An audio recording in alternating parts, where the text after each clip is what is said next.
Kok bisa sih Pandji Pragiwaksono berani kritik pemerintah dan tetap punya panggung?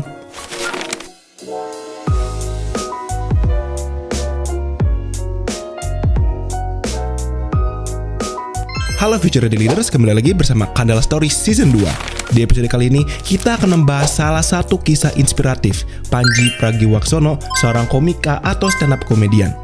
Tapi kalau kamu tarik benang merah hidupnya, satu pola selalu muncul. Dia nggak nunggu izin untuk maju.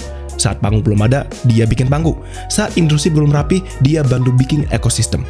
Dan saat banyak orang takut bicara politik, dia justru bilang mengkritik presiden itu kewajiban warga.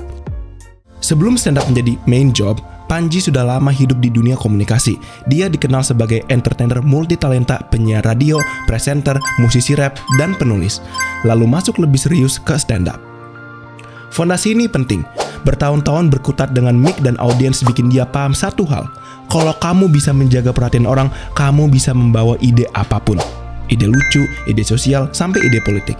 Dan itu kelihatan di arah karya-karyanya yang sering memuat isu sosial dan nasionalisme. Masuk ke stand up, apalagi di masa awal, bukan jalur paling aman. Panggungnya terbatas, model bisnisnya belum jelas, dan komika sering harus mengerjakan semuanya sendiri. Nulis materi, cari venue, promosi, sampai jual tiket. Di tahap ini, titik jatuhnya bukan sebuah tragedi, tapi sebuah kenyataan. Kalau mau hidup dari stand up, harus siap membangun pasar dari nol, tanpa bisa mengendalikan satu momen viral.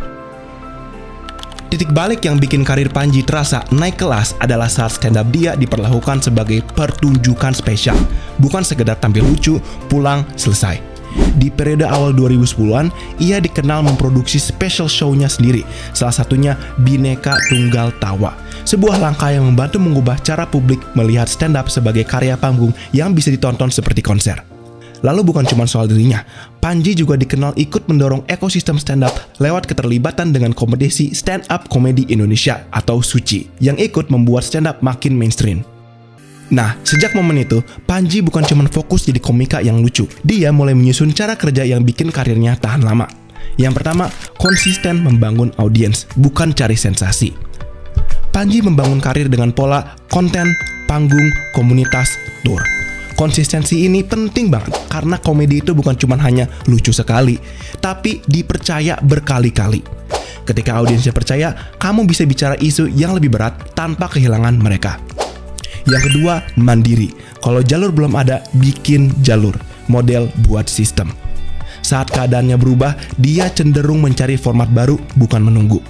Contohnya, di era pertunjukan bergeser ke digital, Komika Entertainment meluncurkan layanan live streaming komika-comedy.club sebagai cara menghadirkan show secara online.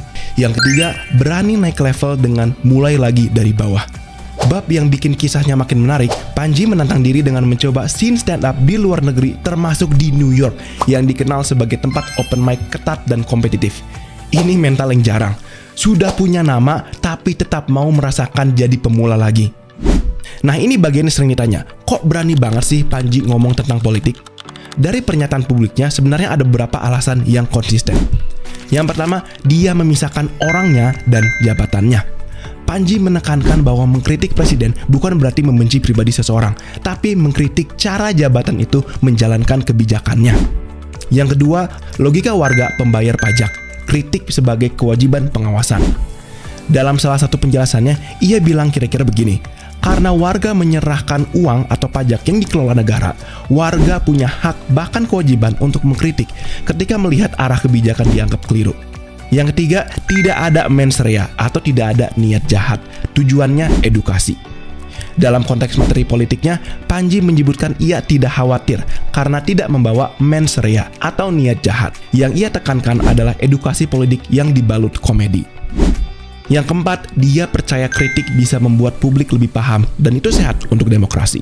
Bahkan, ia menyampaikan bahwa sejauh yang ia tahu, pemerintah justru bisa terbantu ketika rakyat makin mengerti politik karena diskusi publik jadi lebih dewasa. Jadi keberaniannya bukan sekedar berani ribut, tapi berangkat dari kerangka warga berhak mengawasi. Kritik diarahkan ke kebijakan dan ia membungkusnya dalam komedi agar lebih mudah dicerna. Dari segala proses panjang itu, hasilnya terlihat banget. Panji membangun brand sebagai komika yang punya suara, bukan cuman punya punchline. Termasuk tema nasionalisme yang dikaji juga dalam tulisan akademik tentang karya-karyanya. Ia mengembangkan model pertunjukan yang bisa dibawa ke banyak kota dan audiens berbeda, termasuk menjangkau penonton diaspora lewat tur dan rekaman spesial. Ia ikut memperkuat ekosistem stand-up Indonesia lewat keterlibatannya di ruang-ruang stand-up yang makin mainstream. Dari segala hal yang kita sudah pelajari tentang Panji, ada 5 pelajaran praktis dari perjalanan Panji yang bisa kita jadikan pelajaran. Yang pertama, karir kreatif itu maraton. Fondasi komunikasi plus konsistensi lebih kuat dari viral sekali. Yang kedua, jangan nunggu panggung. Kalau belum ada tempatmu, buat formatmu. Yang ketiga, bicara isu berat itu mungkin kalau kamu punya kerangka yang jelas. Seperti Panji yang mengkritik kebijakan, bukan serangan pribadi. Yang keempat, keberanian bisa lahir dari rasa tanggung jawab oleh diri sendiri. Kalau kita punya alasan untuk mendapatkan rasa tanggung jawab, kita akan terlahirlah keberanian. Dan yang terakhir, naik level berarti siap mulai dari bawah lagi. Seperti saat ia stand up komedi di luar negeri, termasuk di New York. Dan itulah alasan mengapa Panji Pragiwaksono selalu terasa beda. Dia bukan cuma komika, tapi membuat panggung yang berani ngomong, berani jalani prosesnya, dan berani mulai dari nol lagi.